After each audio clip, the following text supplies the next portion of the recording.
Sword and Baguette.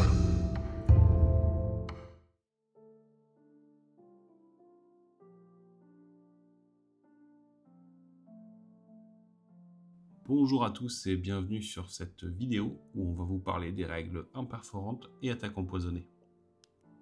On va une fois de plus expliquer les règles en moins de 76 secondes et après on parlera stratégie et un peu statistique. Allez, c'est parti. Alors déjà, on va commencer par l'arme perforante. Le premier point, c'est la règle en elle-même. Un 6 naturel pour blesser augmentera la pénétration d'armure de votre arme de la valeur entre parenthèses.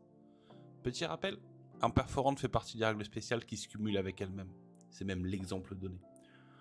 Ensuite, le point important, c'est le mot arme. Ça veut dire pas d'arme perforante sur vos piétinements, vos touches d'impact, sauf si la règle spéciale dit le contraire. Et surtout, ça ne marche pas sur les sorts. Donc même si la combo semble marrante, pas de bannière tranchante pour combiner avec votre anneau rubis de ruine ou votre primaire de démonologie. C'est dommage, mais c'est comme ça. Ensuite, l'attaque empoisonnée. Là, c'est super simple. Un 6 naturel pour toucher, blesse automatiquement, pas besoin de jet supplémentaire, cette touche va directement en sauvegarde adverse. De base, si votre figurine a la règle, ce sont toutes ces attaques au tir, comme au corps à corps, qui en bénéficient.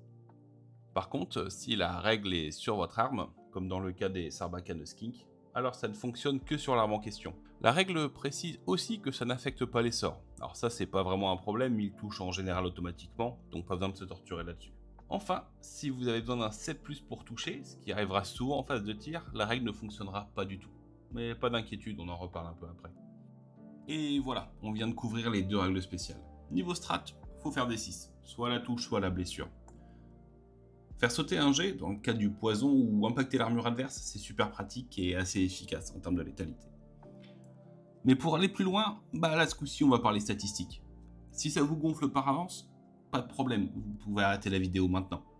Sinon, on va voir deux choses, c'est-à-dire les conséquences en cas de tir multiple, par rapport aux différents malus pour toucher, et aussi à l'interaction entre les deux règles. Bon, pour la première étape, on va parler de comment on calcule et de ce dont on parle.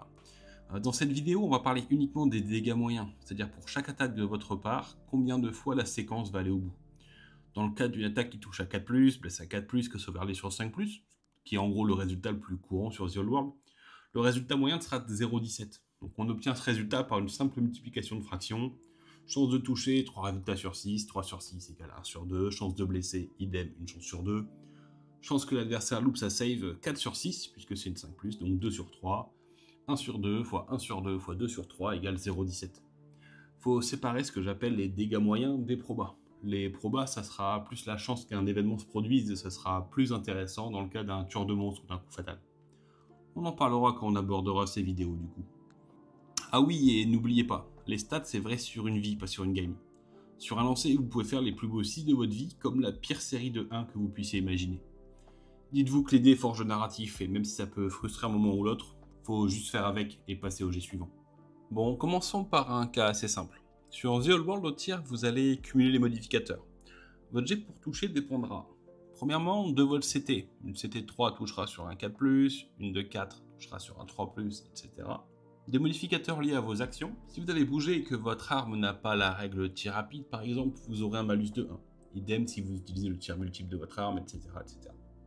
Et enfin, surtout, des modificateurs liés à l'état de votre adversaire. La distance entre vous et lui, s'il est à couvert, s'il est protégé par une capacité magique, en formation tirailleur, etc. Notez bien que, contrairement à 40 KV10 par exemple, il n'y a pas de cap pour les malus. Vous pouvez avoir un bon -4 pour toucher sans trop de soucis. Dans pas mal de cas, quand vous avez la règle attaque empoisonnée, vous allez souvent vous trouver dans des cas où il faudra choisir la bonne cadence de tir. Prenons une unité de 10 skinks avec Sarbacane, qui est une arme à tir multiple 2 et ayant la règle attaque empoisonnée. Les skinks ont une CT de 3, touchant de bas sur 4+. La portée est assez courte. Donc partons du principe que vous aurez soit le malus de portée, soit le malus pour avoir bougé. Vous aurez donc plusieurs cas à comparer. Une dizaine de tirs qui touchent sur 5+, versus une vingtaine qui vont toucher à 6, si vous utilisez ou non la règle tir rapide. Et dans la même situation, 10 tirs qui touchent à 6, versus 20 qui touchent à 7. Quand on compare avec les tableaux, on sent que le poison c'est le plus important dans la séquence d'attaque. Dans les deux cas, le résultat 6 est à préférer. La double quantité de tir du premier cas vous amène à une meilleure chance de proc le poison, et dans le second cas, la perte du poison fait que vous divisez par 2 votre proba de faire des dégâts, malgré la double quantité de tir. Bref, 2 petites conclusions. 1. Optimisez au mieux vos jets en lançant le maximum possible tout en restant dans le cas d'utilisation du poison. Et enfin, les dégâts restent très faibles. On parle de 1 à 2 morts contre de l'infanterie légère. Privilégiez toujours un bon positionnement à une rafale qui ne changera en moyenne pas grand chose à la game. Enfin, parlons rapidement de poison versus perforant. Il va y avoir des moments où, ayant les deux et en calculant la sauvegarde adverse, vous allez vous demander si aller chercher un petit 6 pour blesser ne serait pas plus rentable que de prendre votre blessure automatique. Regardons un peu les dégâts moyens. Commençons par le tableau contre une 2+. Pour vous expliquer le tableau, la colonne 6 poison, c'est le nombre moyen de dégâts que vous allez faire en prenant votre 6 de poison. Le reste, c'est selon votre valeur d'arme perforante, en fonction du jet pour blesser nécessaire, le nombre moyen de dégâts. Donc en prenant le tableau affiché contre une save à 2+, vous voyez que si vous avez perfo 2 et que vous blessez sur 3+, ne pas prendre le 6 du poison mais tenter votre 6 à la blessure, ça fera 0,17 PEV. Niveau couleur, du coup, vert c'est le perforant qui fait le taf, et en rouge c'est le poison qui est meilleur.